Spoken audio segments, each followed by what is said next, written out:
Assalamualaikum warahmatullahi wabarakatuh. Assalatu wassalamu ala israfil anbiya'i wal mursalin wa ala alihi wa sahbihi ajma'in. Alhamdulillah kita masih bisa dipertemukan di forum daring yang tadinya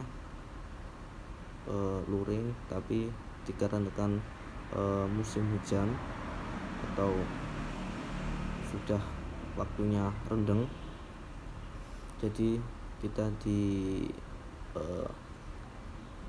pelajaran mata kuliah hari ini jadikan daring. Oke, langsung saja saya perkenalkan, nama saya Muhammad Rizky Saputra. Saya dari kelompok 5. Saya akan membawakan makalah yang berjudul Nilai Instrumen Ekonomi Islam dengan mata kuliah prinsip-prinsip ekonomi, dosen pengampu Bapak Arif Nur Aini MSy.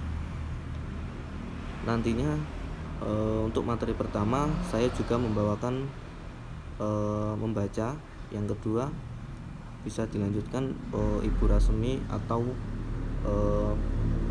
Muhammad Yahya. Oke, saya akan masuk ke materi pertama. Saya akan masuk ke bab zakat. Oke. Pengertian zakat. Zakat adalah sejumlah harta yang wajib dikeluarkan oleh umat muslim untuk diberikan kepada golongan yang berhak menerima, seperti fakir, miskin, dan semacamnya, sesuai dengan yang ditetapkan oleh syariah. Zakat termasuk rukun Islam keempat dan menjadi salah satu unsur paling penting dalam menegakkan syariat Islam. Nah, oleh karena itu, hukum zakat adalah wajib bagi setiap muslim yang telah memenuhi syarat-syarat tertentu. Adapun macam-macam zakat. Zakat fitrah, zakat mal. Zakat fitrah adalah zakat yang wajib dikeluarkan oleh umat muslim menjelang hari raya Idul Fitri atau pada bulan Ramadan.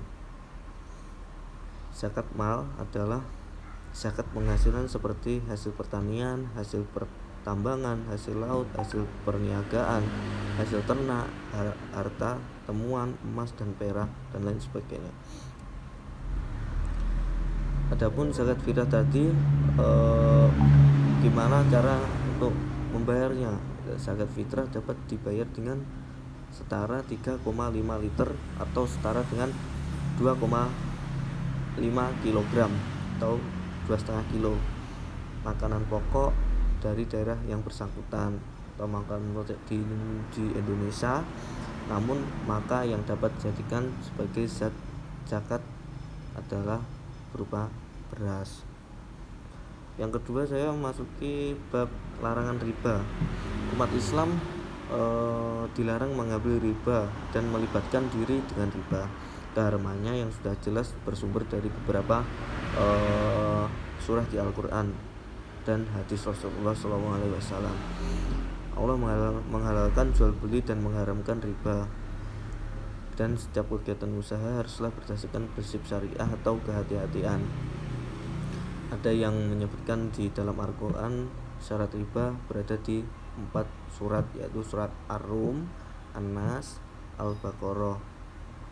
Nah, itu untuk materi pertama saya, yang nantinya bisa disambung oleh Bu Rasmi. Oke, terima kasih. Saya akan meneruskan materi dari Alek nomor 3 sampai nomor 5. Oke, langsung saja. Kerjasama ekonomi. Kerjasama ekonomi internasional merupakan suatu kerjasama dalam bidang ekonomi yang dilakukan oleh suatu negara dengan negara lain yang saling menguntungkan. Kerjasama ini melibatkan dua negara saja maupun lebih. Kerjasama ekonomi internasional ini memiliki dampak yang sangat penting bagi kemajuan negara. Kuat manfaat kerjasama ekonomi internasional tidak hanya sebatas itu saja. Ternyata ada manfaat lainnya, antara lain meningkatkan pendapatan negara, menjaga kestabilan harga dan dalam negeri, memperluas ketersediaan lapangan kerja, alih teknologi. 4. Jaminan sosial. Jaminan sosial adalah salah satu bentuk perlindungan sosial yang diselenggarakan oleh negara guna menjamin mancanegaranya untuk memenuhi kebutuhan hidup dasar yang layak.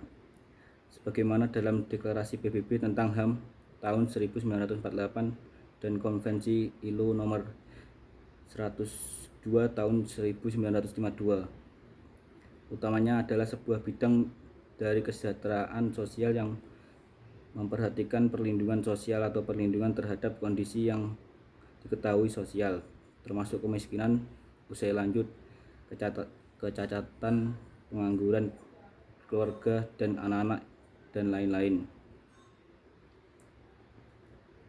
Peranan negara yaitu keamanan external security, artinya negara bertugas melindungi warga negaranya terdapat ancaman dari luar. B. Pemeliharaan ketertiban item, artinya dalam masyarakat yang lebih terdapat pembagian kerja dan tanggung jawab pelaksanaan peraturan-peraturan pada segenap fungsionaris negara. Terdapat pula badan produser dan usaha-usaha yang dimengerti oleh segenap warga negara dan dilaksanakan untuk kemajuan kebahagiaan bersama. C. Fungsi keadilan, terwujudnya suatu sistem di mana terdapat saling pengertian dan prosedur yang diberikan kepada setiap orang apa yang telah disetujui dan telah dianggap patut.